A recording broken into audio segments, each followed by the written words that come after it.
everyone. Today we're talking to Claire with Camp Timpoochee. Yes, hello. What is Camp Timpoochee? So Camp Timpoochee is a 4-H summer camp. We are one of 3 in the state of Florida. We have 2 sister camps. Which are where? So our furthest south camp is Camp Cloverleaf, and it's down in Lake Placid, Florida. So if you have any relatives down in South Florida, you can get all the cool 4-H camps up there. Cool. And then our second sister camp is Camp Cherry Lake, and that's in Madison, Florida, which is, do you know where like the Valdosta, Georgia is? No. Okay. No, I don't. Well, it's on the Florida side. Like, it's really up north. It's up in Madison County, and it's like, I guess, like an hour and a half east of Tallahassee. There's a good land point. Okay. Gotcha. Yeah. Cool. So Right kind on. of hit across the whole state. Okay. So you ended up at Camp Timpoochee. Was that like childhood dream where you like, I can't wait to be... Definitely not. What is your title at Camp Timpoochee? So, I'm the assistant director, and, I kind of fell into summer camping. I did not summer camp as a child. Maybe attended a couple day camps, but we just didn't summer camp. We were just doing stuff, not in the camping world, I guess. And my background is in marine sciences. So I have a bachelor's in marine sciences from UF, and did a lot of work with youth throughout that degree. Like, I was always volunteering with stuff to just be at, I don't know, we had these science days and we would teach you all those sorts of things. Yeah. And I found Camp Timpoochee after college. Nice. So Are you originally from here? No, I grew up in Archer, Florida, which is kind of like the Gainesville, Florida area. So what brought you up here? Work. I just applied for this job and okay. came up here. Yeah, I was Nice. applying all over the state, all over the southeast, and applied for this job and got an interview, and the rest is history. That was in 2019. So. Gotcha. Very nice. My wife went to Texas A&M, and she started getting her degree in marine biology. Really? I didn't know that about Courtney. So wow. she didn't finish her degree in that. She went and talked to a couple of marine biologists, and they're like, do you really love this? Yeah.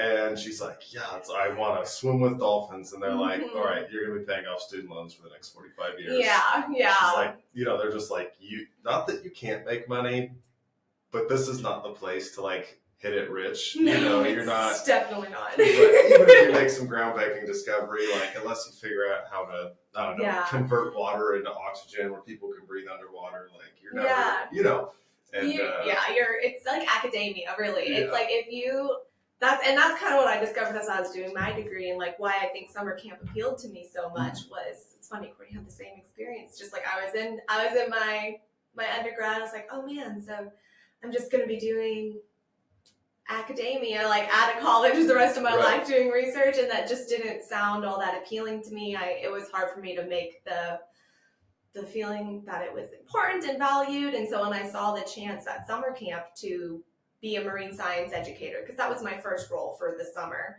position, and then I was hired on as assistant director in the fall, was, how can I do marine science and not be in a research facility? Right. So kind of ended up doing both, I guess, now. Nice. Very nice. So what all did that entail, I guess, going through school? Were you more looking at like trying to be more in a lab or be out in the field, like scuba diving or, chasing dolphins and putting in chips? Yeah, somewhere I kind of pictured both. I loved lab work, but I always pictured myself out in the field. And, that's why I think most people go into marine sciences, because we all had such great experiences as growing up, or just are really enamored by the ocean and the things in the ocean. But, no, I think I just wanted to be out and doing things and not in the lab all the time. Yeah. And man, summer camp has me out and doing things all the time. Not all marine sciences, of course. We do a lot outside of marine sciences. Yeah. So I've been really thankful for the position, because I've spent the last 5 years learning a lot besides marine science as well. Yeah, nice. That's awesome. So you've been there for 5 years? Yes. It'll be 5 coming up here, and sometime in the spring. Nice. Very nice. Yeah. So I have to admit, my biggest fear in life is dark water. Oh, yeah. I can scuba dive, and I do scuba dive, but once I'm on the floor, I'm fine. So like I've done like, 80, 100-foot dives before. Once I'm on the ocean floor, I'm fine. I'm like, all right, I feel grounded here. This is okay. But getting down to depth, it's just, you just feel like you're in the abyss and there's nothing around. I'm like, monsters are out here. There are monsters in the ocean. That monsters are in, and I'm just so incapable in this place. Yeah. And it terrifies me. My daughter's trying to like swim out to the second sandbar. Oh yeah, Paisley, of course, is just she's courageous as could be. I'm like, there's dark water in between us and that second sandbar. Are we sure we want to do this? She's Are we sure? She's like, yeah, absolutely. She's just going. It's, yeah.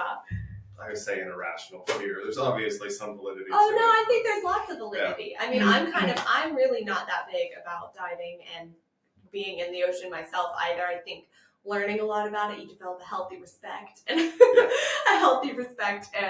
that's not true for everybody. Most marine science people love to just be in the deep dark water and be away from everything. I don't know if this woman's into marine biology or just is an insane person, but I saw a video like 2 days ago of this lady out just holding on to a great white. That's Ocean Ramsey. Yes. Oh, she's a diver. She just like, and I follow her on Instagram. She's really she's very courageous. I could never apparently do I need it. to follow her, but Yeah. maybe not. She terrifies me. I get anxiety like watching her videos.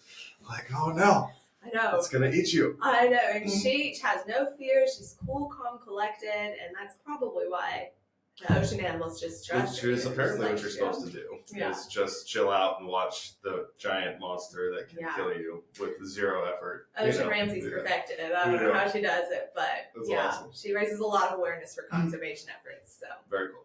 She does use it not just for fun and being super brave. Yeah. All right, so enough about my fears of the ocean. Yes. Camp Timpoochee, you said you've been there for 5 years. You came up from Central Florida, correct? Gainesville area.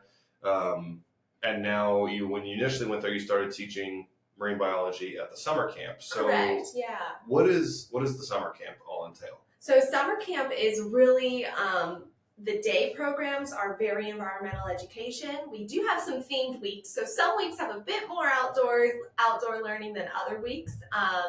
And then I like to tell families that are coming to overnight, picture classic American summer camp. Your kids are going to kayak, they're going to do team bonding activities. All the campers, day or overnight campers, will be singing camp songs. Nice. It's a crucial part to the camp experience I've learned in the last 5 years.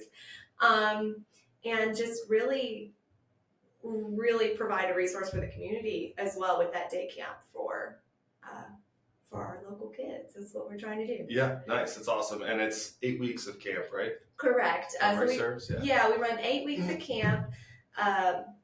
Each one's a little bit different than the last. They run Monday to Friday. So if you are wanting to sign your kid up for day camp, maybe they're not quite ready to spend a whole week with us at camp, they would come Monday through Friday, drop off as early in the morning, pick up as late in the afternoon. And you could do that for 8 weeks straight, but you do have to have them on the weekends. We do not have any opportunities for kids on Saturdays and Sundays. Okay, very cool. And I mean, Paisley's gone for 2 years now, and she's actually done the Marine Biology Week both weeks. But if I remember right, there's 2 Marine Biology Weeks. Correct. There's like an Outdoor Adventure Week, right? Yes. Something like that. Outdoor Adventure. What else? So we have the 2 Marine Bio, there's like Outdoor Skills, Outdoor Adventure, and then we do another week just completely dedicated to environmental education, learning all about wildlife and ecosystems. Of course, there's marine science in there as well, but just kind of a whole gamut of fun environmental science activities. And then the final 2 weeks for just our normal programming is going to be like STEM, much more, do some fun engineering and robotics activity. There's a great 4-H program called Junk Drawer Robotics. Okay. And that's what we do a lot of that week. And then the remaining 2 weeks, because if you counted, that was only 6, we do a teen week. So if you have any teens in the summer, we do 1 week, just teens. It's only overnight. We don't offer day camps to our teens. And they get to come an extra night. So teens come on Sunday, they leave Friday. Okay. Teen week is a whole different ballgame. We do a lot of environmental education, but it's really a pure American summer camp experience. And we do archery and air rifle through the 4-H programming. All of our instructors are 4-H shooting sports certified. How do I get that? How do you get that? I want to do that. Yeah, you definitely can. So once you become a 4-H volunteer, which you're kind of going through the process of doing right now, you can, sign up to do all different trainings to start clubs in your county. And camp is like a fun little niche. We're in our county, but you can also do things with just camp or just the county extension. So teens really get it all. They stay up late. They sleep in a little later. Nice. That's teen week. And the last week of summer camp, I got a little drawn away there, is going to be a try-a-night. So our director, Ariel Danley, started the program last year. And it was, we found we had a demand for a lot of kids at our day camp program who the kids themselves and maybe their guardians or people back home just were not super sure yet about transitioning to that full week of away. So we do one try-a-night. Kids come for a day, they sleep just one night, and then pickup is the next afternoon. So, and that's a really fun activity. They just get a little taste of what it's like to be here at night and do a bit more than just kind of our day camp EE programs, and get into kayaking and a lot more of just like team building, friendship bonding, independence building that summer camp is. Awesome. That's a whole gambit. It's a lot, but we do a lot. We do a lot at camp. It's really multifaceted. Yeah, and you guys have, I've been out to your facility a bunch. Like I said, Paisley's been for the last 2 summers. She's gone to a week of it. She's loved it both times. She's had an absolute blast. Yeah. She wears her tie-dye shirts. Yes, we do tie-dye every week. Yeah. So every kid gets tie-dye all summer long. It's our staff and mine favorite. Awesome. But then your guys' facility is amazing. You have these 10 acres, right? Yes, right about 10. So 10 acres, it's surrounded by woods. There's like a half a football size field in the middle of the camp. Yeah. Cabins, there's archery lanes there. You're on the bay, so there's water access. Oh, yes. What am I missing? There's an outdoor covered pavilion that's very large. And then we just have all kind of large indoor meeting spaces. We have a large auditorium to gather in, a dining hall, and a couple other classroom spaces, and of course the marine science lab. Yeah. But it's a really beautiful place, and it's actually, most people don't know it's been in our area since 1926. Wow. Yeah, so we're coming up on 100 years. Yeah, Ariel and I were just talking yesterday, like, we got to start planning. It's only 2 years away. Yeah, no kidding. That's awesome. Any plans that you can share yet? None. Yeah, we don't have anything. We're in the brainstorming phases. Big fireworks. That's right. I'm expecting big fireworks. Hopefully big fireworks. And if anyone hasn't been to Camp Timpoochee, you're on the far east side of Niceville. Correct. As far east as you can possibly get in the city of Niceville. Quite literally, we are on the county line. So, but that's kind of, it makes it challenging for, further out Okaloosa members, but then we also get to serve 2 counties. So we branch a lot of kids who probably have never met. We have some friends of kids that are on camp that are just friends at summer camp because they're live in 2 different counties. So yeah, way out there in the east, kind of in the, if you know where Lake Pippin or Villa Tasso area is, right there on the county line, you'll find us. Yep, I do. If you're taking Highway 20, John Sims through Niceville, you just keep going like you're going to Freeport. I think it's the last right turn you can make within the city, right? Yeah, and something cool about all 4-H camps or 4-H centers across the state is we actually always have directional signs on the highway that you would turn off to. So if you're on Highway 20, you'll see those green signs that say Timpoochee, or one of them might say the full 4-H Camp Timpoochee. I kind of forget. Cool. Depends on if you're going east or west. Yeah. Very cool. All right, so that's your 8-week summer camp program. You have day options on the weeks that there are day options. So like Marine Biology Week. Mm-hmm. Is there also an overnight option? Absolutely, yeah. So we run both simultaneously, and the day and overnight campers interact a good chunk throughout the day. Yeah, they're really an integrated program during the day, and then our day campers go home and get tucked into their bed that night, and our overnight campers stay and continue on the fun. What's the age group that you have for the camp? Yeah, so also not just a straight, let me just give you one flat answer. So lay it out. Because we serve so many kids. If you're day camp program, it's going to be 6 to 12. Okay. So we go all the way down to 6, and our overnight program is 8 to 12. So you got to be a bit older to do our overnight programs, and that is really a big a 4-H program kind of requirement. So if those who don't know, who are not involved in 4-H or never heard of it growing up like myself, I've learned all of it. There's something called the 4-H program age, and it's very similar to like school start age. So the 4-H program year starts on September 1st. So whatever age you were on September 1st of that year, that's your program age for the remainder of that school year. So that makes a lot of sense. When we have a calendar that starts on January 1st. Yeah, it definitely is challenging to spread the 4-H word and explain how that program age works. But it really is based off of just youth development and where they are at in school. Right. So those younger age, that 6 and 7-year-olds, they are something 4-H calls clover buds, and you can't do as many types of programmings with 6 and 7-year-olds as you can that 8 to 12 year range. And our 8 to 12-year-olds do shooting sports in the evenings. In the mornings, they do kayaking. They just touch a little bit more of that 4-H program because they reach those ages. So that's the benefit of coming to overnight camp. You get to do a little bit more into that 4-H world. Yeah. As a parent of a 9-year-old, and I guess for all the parents who are listening, who are, like the idea of camp, because maybe they had past experiences or, they've heard of it or seen it, but I mean, I could say from my point of view, there's like concern of like sending my 9-year-old, like, see you in 5 days. Of course. With really a bunch of strangers, because I mean, I know you, but most parents don't. So I guess what measures are in place to make sure that, things that don't need to be happening aren't happening, and that the kids are going to be safe and that kind of stuff? Of course. So we are an American Camp Association accredited facility. So American Camp Association, ACA, is the largest accreditation organization in the country, and it's honestly international as well. They really set the standard for summer camping, whether that's a day camp or an overnight camp, or maybe you run a camp and you don't have your own facility and you just rent things out.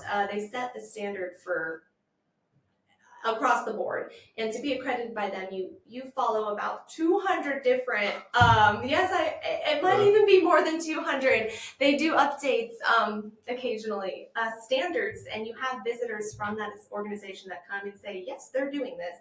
And some of those standards include things like always following the correct ratios. So at camp, your camper will, depending on their age, never be in a ratio less than 1 to 8. So 1 adult to 8 kids, or 1 to 10 if they're a little bit older. Overnight, we have staff in our cabins. They have separate sleeping areas, but they are there to help solve any single problem that could happen at night. All of our staff are fully American Red Cross First Aid certified, and can perform CPR and use an AED. We really check a lot of boxes, and we've had the backing of 4-H and just the quality of youth and safety youth programs they've been doing for a very long time. I think it's over 110 years now. And then in 2022, when we got accredited by ACA, it was really just the stamp of approval that yes, you are not only providing quality but safe programming for youth. I don't know.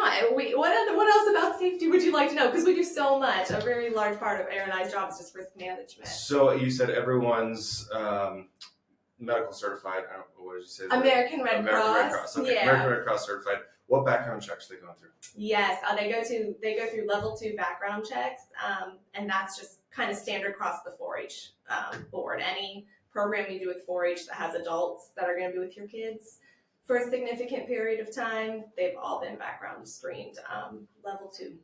Okay, so background checks, first aid certified, CPR certified. You're on the water. I know you're a lifeguard. I'm sure you're not the only one. No, so yes, anytime your students are in the water, whether they're doing dipping and seining or just classic free swim or kayaking, there's always going to be American Red Cross lifeguards. So we certify about 10 of our staff in lifeguarding at the beginning of summer, or we hope we're able to certify about 10 of our staff.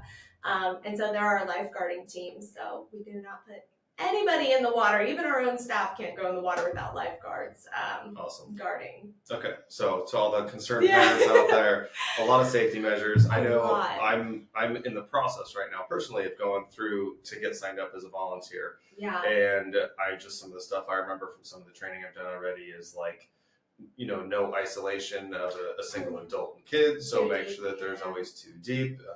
Making sure it's those of the same gender if you are going to be going in, or that there's someone there that's like that. Yeah. So it's all, I thought it was really well put together and very clear and very simple for the adults, that there wasn't a lot of room for confusion. There's not. And that really, and there never has been, I feel like, with any, in recent history with 4-H. And, it's very cut and dry in those areas of training with our staff, what is safe behavior with youth and what is not safe behavior, and how we can just have a great camp time while also making sure we're not gonna lose an eye or an elbow. I will share parents as well, to address the parents out there as you just did. We do have gaga ball pits on camp, and we only play gaga with some adults watching nearby, because we understand gaga ball can get intense for our campers. What is gaga ball? What is gaga ball? What is gaga Oh my ball? gosh. You'll have to talk to Paisley to get a full in-depth. But gaga ball is, first of all, it's played in an arena. It's kind of like if dodgeball was every man for himself in an arena, and if the ball goes out of the arena, that's another way to be out. Okay. It's really a fun, intense game. It's like bread and butter to kids that know about gaga ball.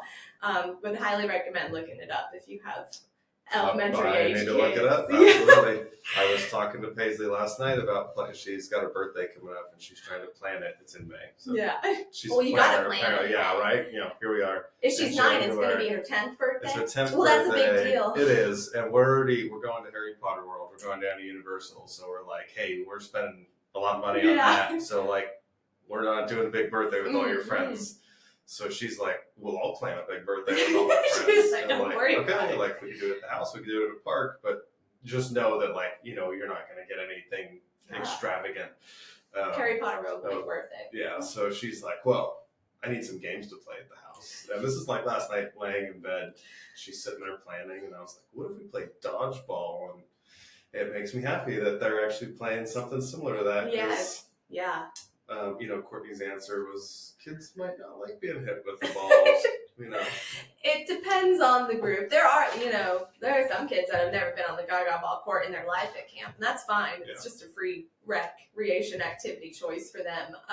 But it's very popular, and I will say, it is our biggest injury causer at camp. But it's usually small things like scraped knees and oftentimes hurt pride of not winning the gaga ball. It's a little bit good for them, I think. A little scraped knees, a little bit of hurt pride, but it's a lot of fun. They'll recover. Yes, they do. So on top of all the cool EE stuff, there's also just all sorts of rec. The kids have lots of free rec time as well, and just lets them play and build their own relationships and independence in the world of their peers. Yeah, that's great.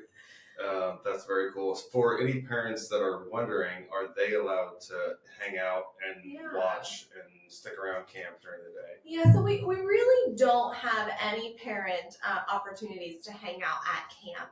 A big facet of what summer camp is and what kind of makes us unique in just the world of youth development is independence. Yeah. And summer camp, whether you're sending your kid to day camp or overnight camp, is going to give so many choices to your child that they may have never had the opportunity to have before. And, it's small things that, you may not even realize you're choosing for them, whether it's, what socks they're going to wear that day, or who they're going to play with on the playground. Well, I should say field. We don't have much of a playground.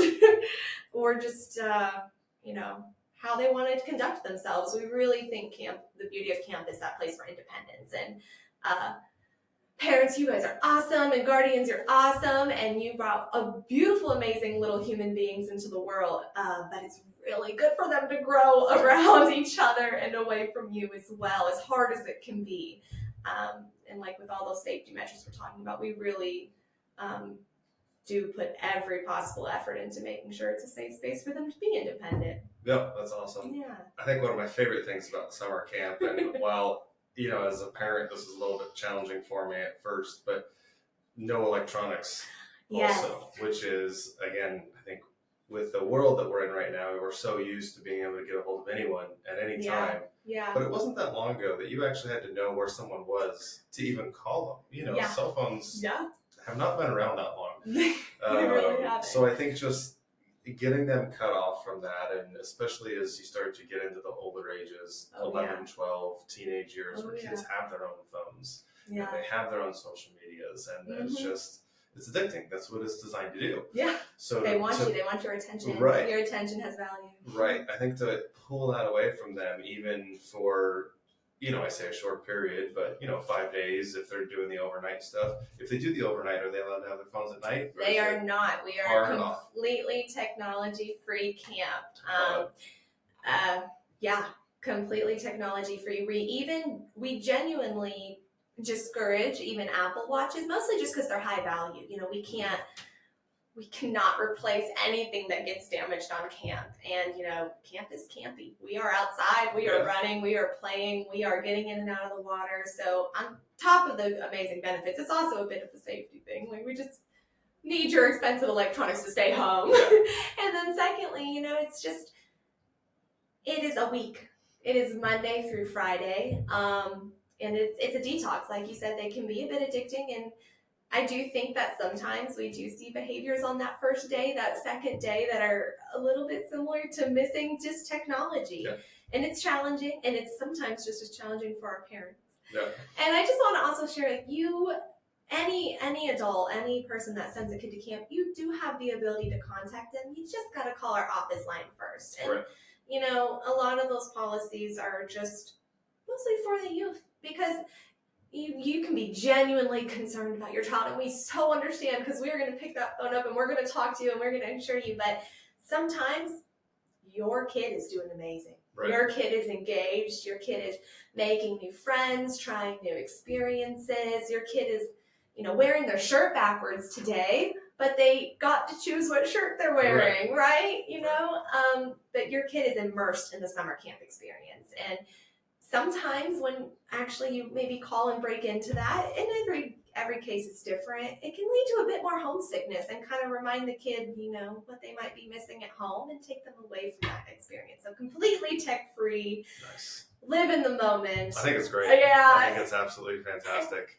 We hear that a lot from parents. We really do, and we really appreciate the support on that, because it's not always easy. And we do just kind of do a very trusting policy. We're not going through your campers' bags and checking for phones and electronics. You know, it really is on the honesty policy until we suspect, because we do have the staff in the cabin, so it's pretty hard to keep it secret for too long. Yeah. They will notice a phone charger that's not theirs plugged into the wall. So yeah, it makes it very special. It is challenging sometimes. Yeah. Well, I could say I don't remember what happened. Something happened locally, and my wife was very concerned about Paisley all of a sudden while it was during camp. And she called in and she's like, I need to know that my kid's okay. And not only did you guys pick up the first time, so there wasn't a worry of 6 phone calls, but I don't know if it was you or Ariel or someone else. Probably Ariel. But someone went out and was like, I'm looking at her right now. She's playing. I can see her in the water. She's fine, and gave that reassurance. Yeah. So I don't know what process y'all go through, but it was very efficient when one thing arose that was a concern on our end. So as a parent who sent our kid there, I think Paisley that was her first year, so she was 7. Oh, back in. So she was on the younger age, you know, at that point. So that was just very reassuring, and that was nice. I'm glad you had that experience. I know we our summer camp parents do get a direct line to the directors, so if you do have something like that, it's best to call that direct line you're given versus just that office line, because summer camp is not in an office. Yeah. So we are not always in our office, but like you said, there'll always be a direct number given out to y'all to contact us. I know, well, I think I know. I remember. Maybe I don't. This is a really heavy military area, and there are some scholarships available for students, right? Because it's, what is it, $250 for a week? It is. We have early bird pricing, so if you register before March 1, I believe it is $225 a week. Okay. Then any registrations after March 1 are $200 for that, $250 for Is that that day camp. Day and overnight, or is overnight? So overnight is more. Okay. Overnight does breach that 400 range. Okay. But we do cover all meals from the moment they arrive, all snacks, drinks, and they always go home with the tie-dye item. But we do provide a lot of scholarships. Our scholarship applications, we have a whole separate committee of people who do not work with the kids every single day that apply for scholarships. So Ariel and myself and any of our staff at Timpoochee do not do anything as far as selecting scholarships. Okay. But we have quite a few different funding sources available. I know we've gotten grants from the Air Force and the Army before for youth associated with members, whether veteran or active duty, or I think there's even some available for reserves in either branch. And then we have 4-H Foundation scholarships, which just come directly from 4-H donations, 4-H foundations, meant to send kids to camp. And we are always applying for more grants to get more kids out to camp. So I think we have a couple other opportunities. I know our scholarship application is open, so I could get that to you and you could share with audiences.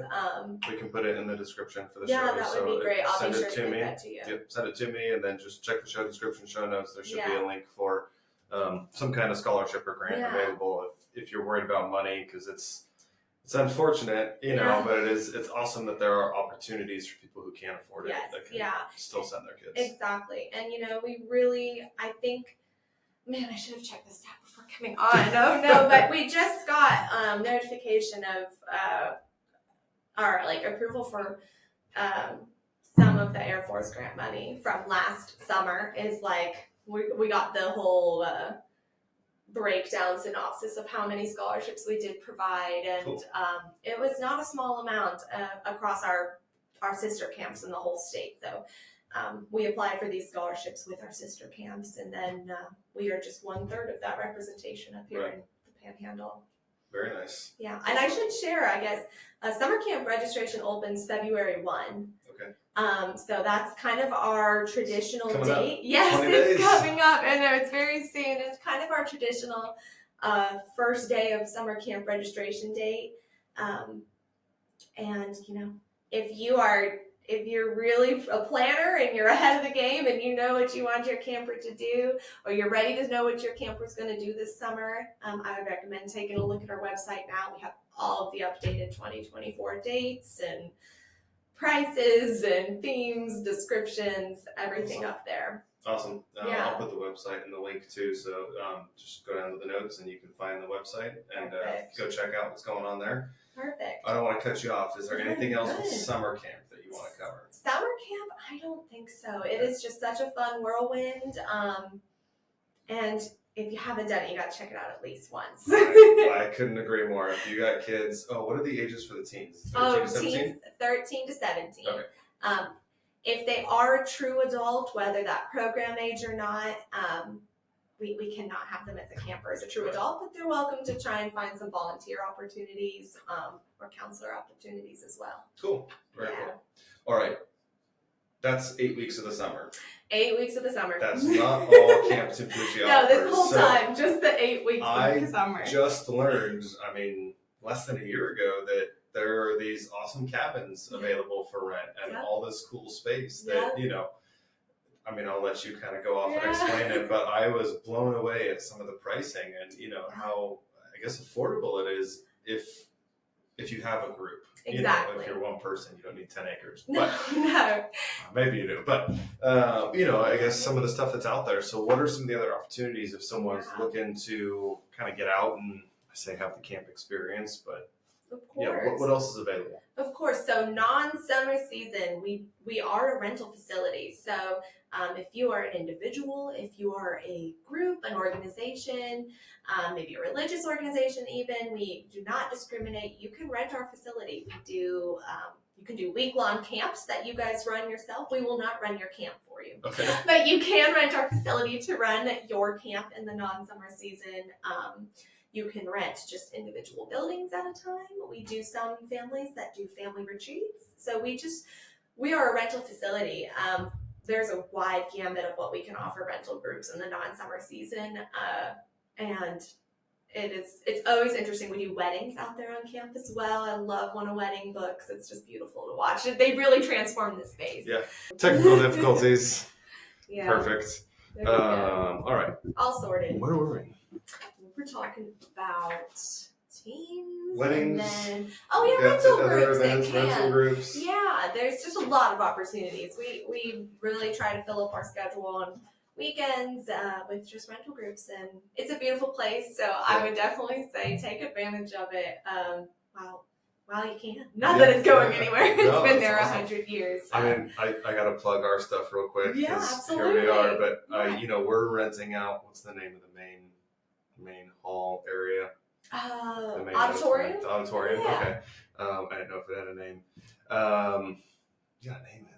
Oh, maybe we should. 100-year anniversary. Like, who started no, it? that's an right? idea. There you go. I'll bring it to Ariel immediately. I expect some credit for that. Credit where credit is due. So the main auditorium we're gonna rent. We have a daddy-daughter dance, or I think we actually started calling it daddy-daughter date night because we've heard from some people like, "Oh, my husband doesn't dance," and it's like, well, you can still show up. Anyways, we're using the auditorium for that. That's coming up next month. I think February 10th. Yeah. That's that Saturday. Something the second like that. Saturday. Yeah. Second Saturday in February. Second Saturday in February. So we're using it for that, and that space fits 150 people.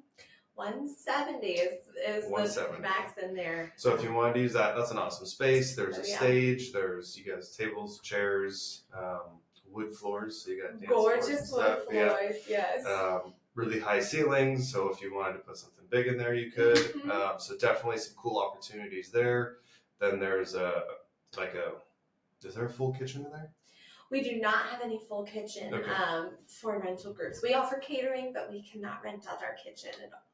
Gotcha. Yeah. Okay, but there is another building where there's a little bit lower ceilings, but still a big room. Yes.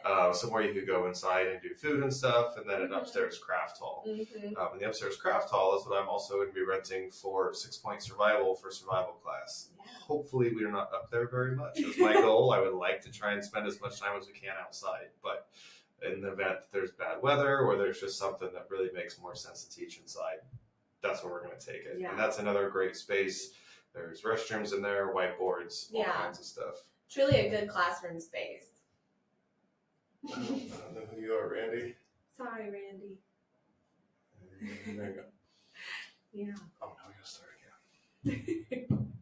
There's all kinds of errors happening right at the end here. All right. That's okay. So, definitely great opportunities for rental space there. Yeah. Does someone have to rent out the entire camp, or can you said individual cabins and stuff, Yeah, right? you can do individual cabins and, just have access to different parts. If you want to our most popular little individual rentals are our cottages that are right on the water. And they're just kind of like a standard house. They have 4 beds, 2 bathrooms, a little bit more upscale than our camper cabins where our summer campers spend the summer. Those are pretty popular individual family rentals and stuff. How much are those a night? Those are $350 a night, I believe. $350 a night. Yeah. So you got 4 beds, 2 baths, Full kitchen. full kitchen. It's a Porch furnished? on the water. Fully furnished, yes. Okay, fully furnished. So it kind of has everything. It's a full rental. Yeah. And is that $350? With Airbnb, it's like $350, but then like cleaning fees and tax, and you're like $1,000. It'll be $350 and tax. We are a company, so we do have to charge it. Of course, if you can provide tax exemption, we follow all those rules. Cool. But yeah, it'll be $350 and then tax. I mean, that's amazing. I was walking around yesterday, I think, or 2 days ago or something, a days, couple I days think, ago. yeah. Yeah. But I walked around one of those cabins, and it is literally a front porch on the water. Yeah, it's beautiful. It is Beautiful. cool. Is there water access with those? Because something about camp is Hurricane Sally did destroy our seawall back in 2020. So we actually do not allow water access to any of our rental groups. So we put kids in the water because we can ensure all of the lifeguards are trained in that Right. waterfront and they know how to handle emergencies in that waterfront of every nature, pretty much. Right. But our rental groups, we just can't ensure those things are going to happen. We don't have the year-round staff to offer it. So no water for our rental groups. When the seawall was in place, Yeah. was there water access for rental groups? I believe so. Honestly, the seawall was destroyed pretty early in my career, Yeah. as far as my rental group Yeah. career. So I don't know. I think we had some specific rules related to lifeguarding policies, Okay. but I do think they were allowed in at some point. Okay. So in the event that we ever get around to fixing that seawall, right before the next hurricane hits, it'll Exactly. get fixed, I'm sure.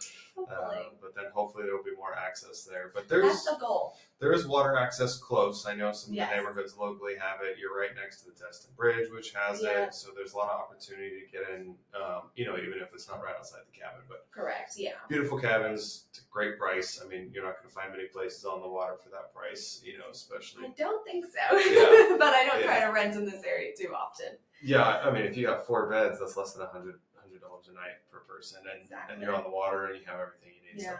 So, very cool. Yeah. Anything else?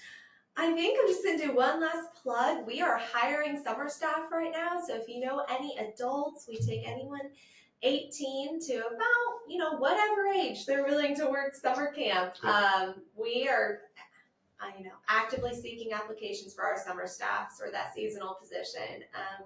And we're excited to start interviews and just get going on that. So any young adults in your life, 18 and older, send them our way. Awesome. I should be out there at least for 1 week this summer. Yes, Maybe yeah. a little bit more, it'll depend on my Yeah. schedule, but it should be fun. I'm excited. It's going to be a great summer and really excited to get Timpoochee out on the name. So thank you, Micah, for having me on today and just helping me spread the good word of 4-H camp because there's so much to do and we're excited to serve the community. For sure. Well, I appreciate you coming on. Thank you very much. Thanks everyone for watching. Check out the show notes for all the descriptions. Are you on, I should say it's the camp. Yes. Is the camp on social media? and Yes, stuff? so the camp has a Facebook page, which is really where we post most immediate updates and stuff. We have a normal website, and then we have Instagram as well. Cool. That'll all be in the show notes, so you guys can find everything there. Thanks Thank for coming on. Bye. See ya.